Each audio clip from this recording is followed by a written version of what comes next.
पंचांग के अनुसार फाल्गुन माह के कृष्णा पक्ष की चतुर्थी तिथि की शुरुआत 28 फरवरी को देर रात 1:53 पर हो रही है। इसका समापन अगले दिन 29 फरवरी को सुबह 4:18 पर होगा। ऐसे में संकष्टी चतुर्थी का व्रत 28 फरवरी को रखा जाएगा। संकष्टी चतुर्थी शुभ मुहूर्त। संकष्टी चतुर्थी के दिन भगवान गणेश की पूजा के लिए 2 शुभ मुहूर्त है।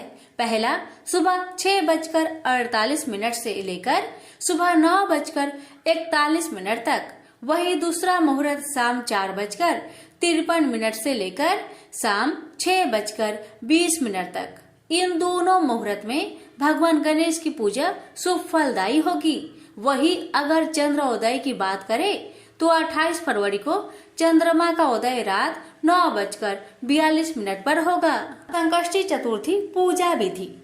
संकष्टी चतुर्थी के दिन प्रातःकाल उठकर स्नान आदि करने के पश्चात पूजा स्थान की साफ सफाई करें और गंगा जल छिड़के। फिर भगवान गणेश को वस्त्र पहनाए और मंदिर में दीप प्रज्वलित करें। गणेश जी का तिलक करें और पुष्प अर्पित करें। इसके बाद भगवान गणेश को 21 ध्रुवा की गांठ अर्पित करें। गणेश जी को घी के मोतीचूर के लड्डू या मोदक का भोग लगाएं। पूजा समाप्त होने के बाद आरती करें और पूजन में हुई भूल चूक के लिए क्षमा मांगे। संकष्टी चतुर्थी महत्व। हिंदू धर्म में संकष्टी चतुर्थी को बहुत महत्वपूर्ण माना जाता है। इस व्रत को सभी कार्य में सिद्धि प्राप्ति के लिए अचूक माना गया है। कहा जाता है कि जो व्यक्ति इस दिन व्रत रखता है उसकी संतान संबंधी समस्याएं दूर होती है, साथ ही धन और कर्जा संबंधी समस्याओं का समाधान होता है। श्रवण करेंगे कथा। प्रत्येक माह में आने वाली कृष्ण पक्ष की चतुर्थी को संकष्टी चतुर्थी कहा जाता है। यह व्रत माता पार्वती की पुत्र गणेश को समर्पित है। इस दिन विधि विधान से भगवान श्री गणेश की पूजा करनी चाहिए। फाल्गुन माह की संकष्टी चतुर्थी को द्विजप्रिया संकष्टी चतुर्थी के नाम से जाना जाता है। एक बार की बात है, एक आदर्श राजा का राज्य था। वह राजा अत्यंत धर्मात्मा थे। उनके राज्य में एक अत्यंत सज्जन ब्राह्मण थे। उनका नाम था विष्णु शर्मा। विष्णु शर्मा के 7 पुत्र थे। वे 7 अलग अलग रहते थे। विष्णु शर्मा की जब वृद्ध अवस्था आ गई तो उसने सब बहुओं से कहा, तुम सब गणेश चतुर्थी का व्रत किया करो।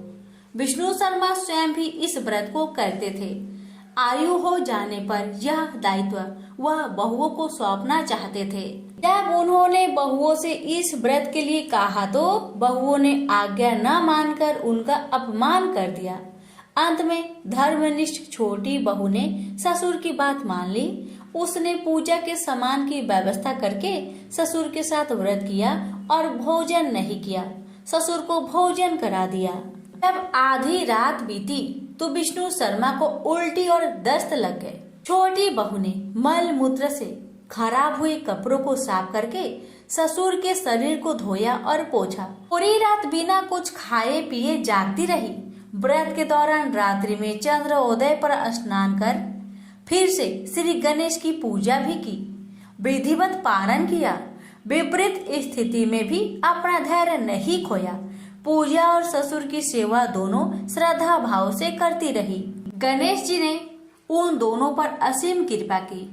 अगले दिन से ही ससुर जी का स्वास्थ्य ठीक होने लगा और छोटी बहू का घर धन धान्य से परिपूर्ण हो गया।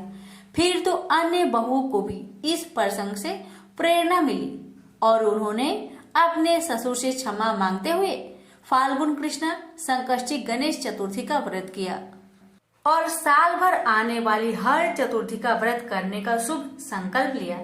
श्री गणेश की कृपा से सभी का स्वभाव सुधर गया। तो प्रेम से बोलिए गणेश भगवान की जय।